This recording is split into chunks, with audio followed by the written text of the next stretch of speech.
فازل في اللون تلاديتون ايا ايزيلك درت من الغاصه الاكاديميه الجهويه لمراكش اسفي دار كون سني مير باهره والمقارنه دي استوهمان. Bonjour tout le monde, je m'appelle Aya Izilg et j'étudie à Al Omnia. Hello everybody, hope you're doing great.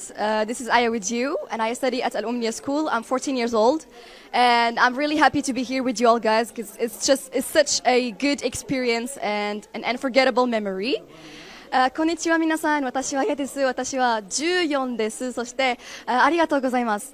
안녕하세요 여러분 코리아. 안녕하세요 여러분. 저는 아야입니다. 저는 12살이다. 네, 취미는 그림 그리기와 일기 콘텐츠 제작진인 문화르고 목표리는 합니다. 감사합니다.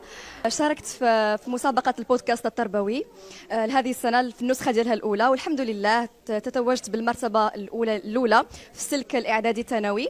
صراحة كان شعور لا يوصف، يعني إحساس جميل جدا بما أنه أصلا الشغف ديالي كان عنده علاقة بالثقافة الصوت إلى آخره، يعني كل ما له علاقة بهذا المجال هذا. والحمد لله الأحلام ديالي بداو كيتحققوا الحمد لله خطوة بخطوة، وصراحة سعيدة بهذا الأمر هذا.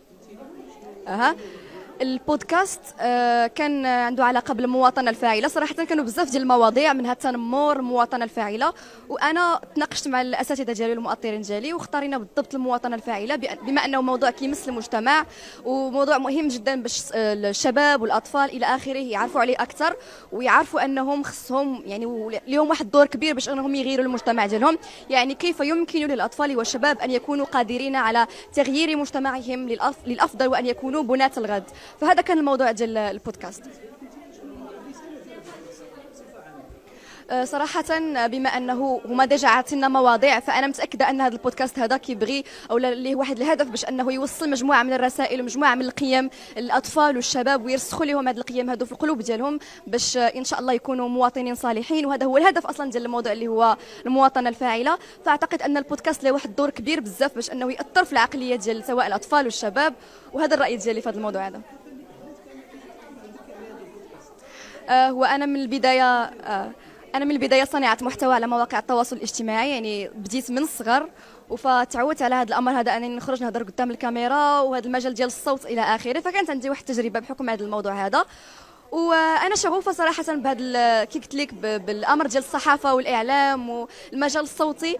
فبما انه كان عندي واحد الشغف وكانت عندي واحد الرغبه اكيد غادي نوصل، لانه بديت عن نيه وعن قلب وكنت باغيه وعن جداره، فاللي كان باغي يوصل لواحد الحاجه ان شاء الله غادي يوصل لها. صراحه انا كنبغي نشكر اولا الاكاديميه الجهويه ديال سوس مسا السهر ديالها تنظيم هذا وانجاح هذه المسابقه هذه ديال البودكاست التربوي، لان لهم واحد الدور كبير بزاف. وكنبغي نشكر ايضا الاكاديميه ديال مراكش اسفي، وكنشكر المؤسسه ديالي مؤسسه الامنيه اللي اهلت ليا واللي خلاتني انني نشارك في هذه المسابقه هذه. وكنتوجه بجزيل الشكر للمؤطره ديالي الاستاذه صالحه اللي شجعتني ودعمتني. نقول لكم اول حاجه الوقت ديالكم حاولوا تنظموه بزاف لان الوقت كيطير بزاف، فحاولوا كل دقيقه كل ثانيه تستغلوها في ما هو زوين. قراو كتوبه، طيعوا والديكم، مرضى ديال الوالدين اهم حاجه، والطاعه ديال الله سبحانه وتعالى حتى هي اهم حاجه.